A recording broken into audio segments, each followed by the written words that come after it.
Peace and power, family. This is High Priestess Sister Arcola Souljet of the new Souljet Healing Community and the spiritual doula of the underworld.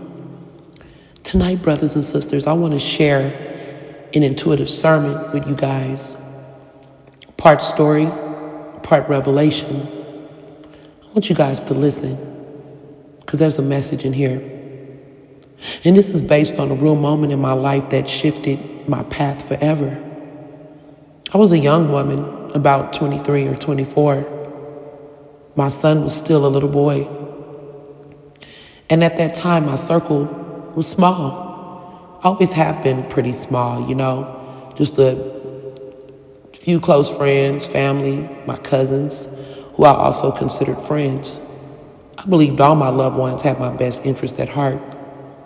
But this prophecy that I'm going to share tonight, it showed me otherwise. See, this story begins in 2004 at the Renaissance Fair, at the very doorway of my spiritual and cultural journey. I had just hit a rock bottom. I lost a very good job in property management because I was with child, and they caused me issues over it. I was fired while still in the hospital. I had to move back with my mother, losing my beautiful condo in Walnut Creek, California. So the Renaissance Fair is just what I needed, and we would go annually. And we're talking about Pittsburgh, California, a very small city, so it was a big deal, and me and my friends would meet up. My mom and my godmother would come, and, it was something to do and mixed up, like it was, a cultural fair with a lot of the mixed cultures of, the Scottish Rites, Vikings, the pirate type vibe, gypsies, just Morocco, just different things like that, the belly dancing and, so it was always fun. So now I got my son dressed, put his pirate clothes on that I actually bought from the same exact fair a year earlier. He was really into pirates then, and that's around the time the Pirates of the Caribbean was out, and despite my sorrows, I dressed up. I'll never forget what I wore. A long burnt orange skirt made of silk from India with reds, browns, and mustard yellow squares. I had a black halter top to match, Gucci braids, and doll shoes on my feet. I looked good and I felt good. But what I didn't know is that my clothes were the prophecy. Burnt orange, sacral chakra. Mustard yellow, solar plexus. Spirit was already speaking. This is where the attack will come. Your womb, your creativity, your power, your confidence. Although at that time I really had no idea, brothers and sisters. So anyway, me and my son, of course, we had a ball. I'm getting him all the things he wants. He's the only child, He always wants some type of a weapon or a costume or something, to play with. So, we got our cotton candy and we met with my mom and my godmother for lunch. He even put me in this Renaissance Fair jail. It's so fun, but, it's all pretend. It's no harm in it. Basically, you purchase tickets and you can take the tickets and do different events at the fair, and you can pay 2 tickets, write a name on the paper, and point out the person you would like to get arrested in the ancient prison.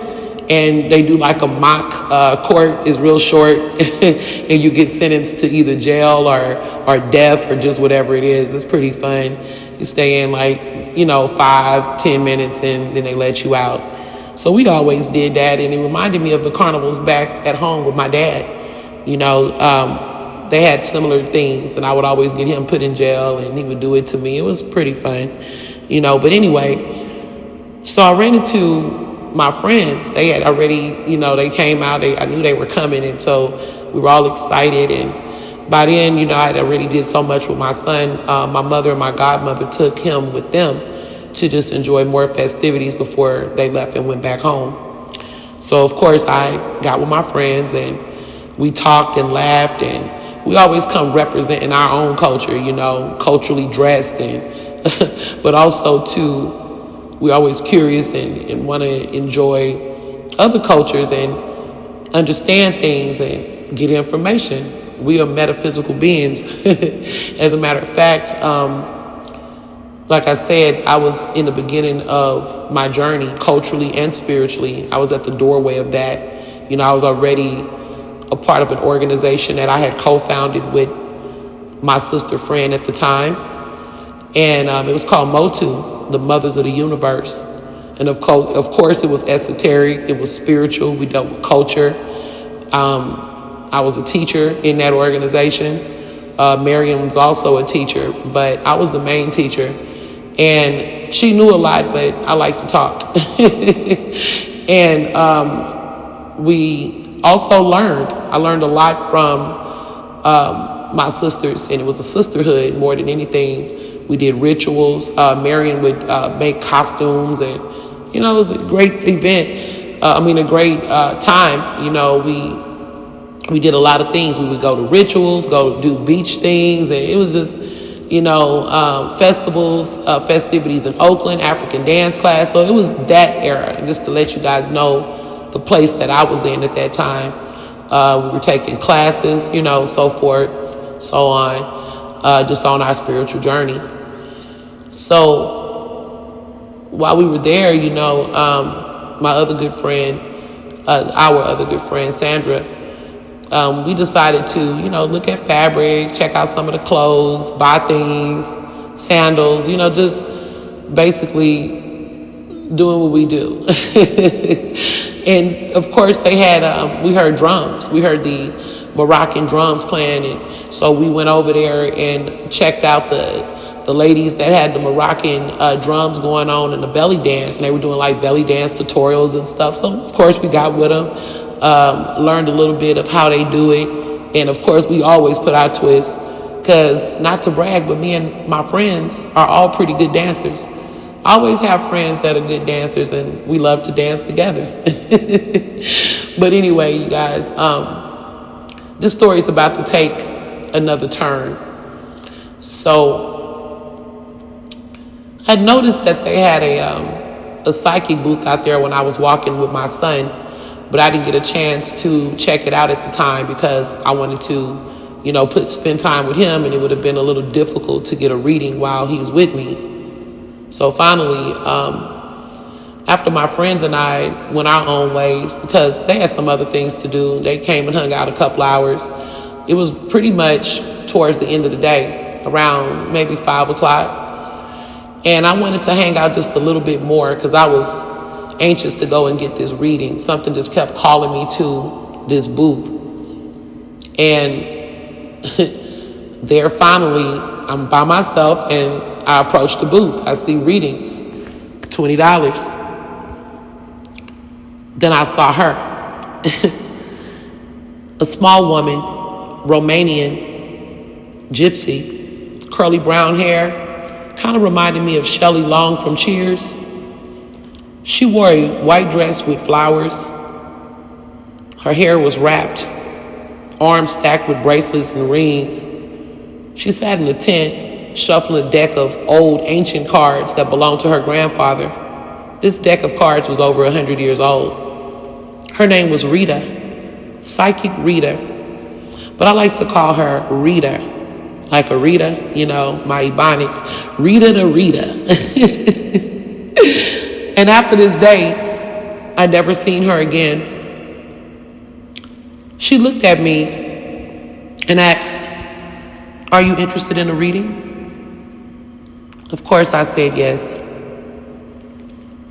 She pulled out these ancient cards that I've never seen before in my life. As I said, they were over 100 years old. And they weren't like regular tarot cards. They actually had hands and numbers and symbols and planetary alignments and glyphs, and they were all like that. They had like certain things that were different, like where the fingers were highlighted or where the planetary alignment sat. But this woman can read these cards like nobody's business.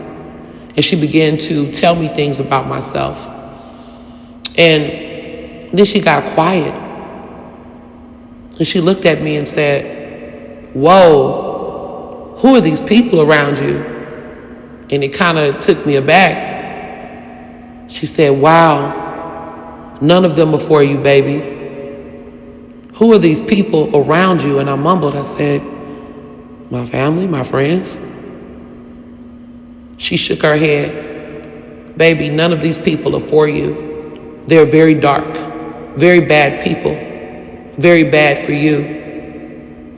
And I'm like, well, who could she be talking about? You know? But I started connecting certain dots that I had ignored all before. But I still wasn't totally getting it. It was very confusing. I began to experience cognitive dissonance because the only people around me were my family and my close circle of friends.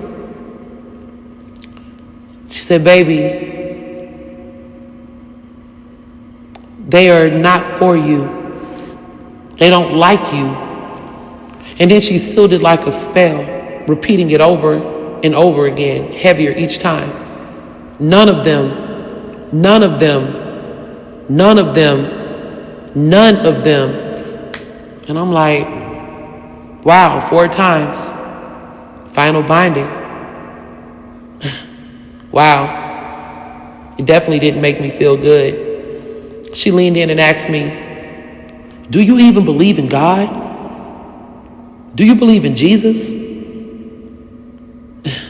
And all I could say was, I don't know. I mean, I knew I believed in God, but Jesus, at that moment, I wasn't sure. And I understand now why his name came up, because part of my betrayal came cloaked in religion. And she was the mouthpiece. See, the ones wearing the crosses were the very ones cutting me the deepest. And let me make this clear. I wasn't stumbling in the dark. I was already walking the path.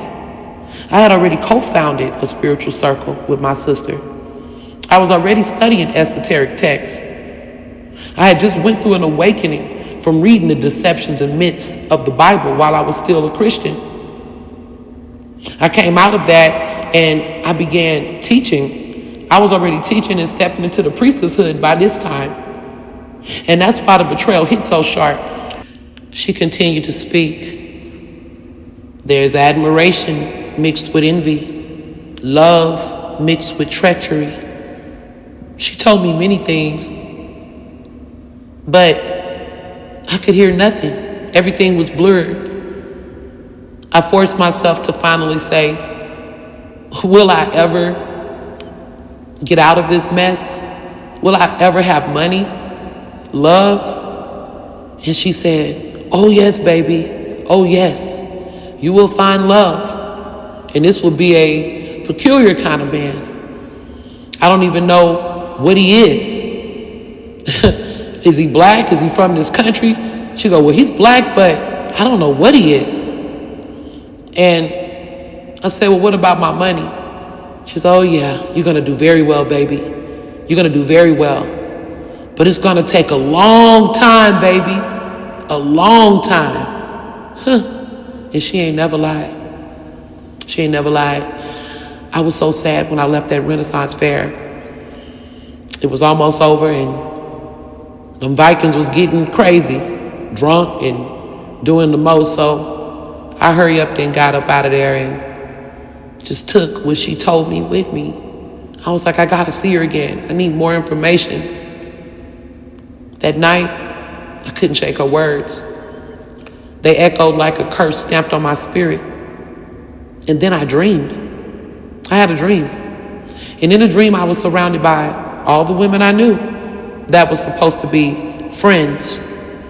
Some closer to me than others. A lot of these were just associates, but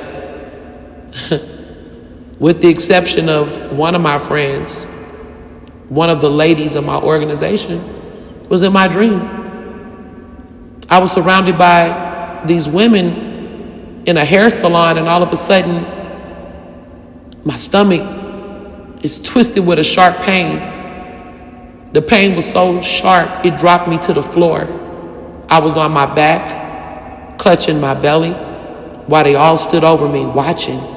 Not helping, just watching. I'm not going to call their names because it's not even worth mentioning. But see, that was my spirit showing me what was happening. You remember those prophetic clothes? My sacral, my womb, my life force under attack. I've been looking for Rita after that day for years. I never seen her again. I saw her daughter who tried to offer me readings, but I needed Rita. But since I didn't have her, I had to carry her prophecy like a weight for years. And all I could hear was none of them. None of them. None of them. None of them. And it's deep because you start to think about, well, who is the none of them? Who are the people around me? It's a scary feeling. And she didn't lie about one word she said, because as I continue to go on through life, I saw them all. But eventually, Spirit gave me the key to break the spell, to reverse it, to speak the truth. And like I said, many of you are in some of these situations and don't even realize it. And some of you know. So now I declare, if none of them could defeat me, none of them could defeat you. If none of them could bury my destiny, none of them can bury your destiny. If none of them could kill my light, none of them could kill yours. None of them. No, not one. And hear me, brothers and sisters, the same is true for you. No, one of them, not even two. No, not none can bury the light that God has placed inside of you. Now y'all be easy. It's much that will be revealed. Be vigilant, brothers and sisters.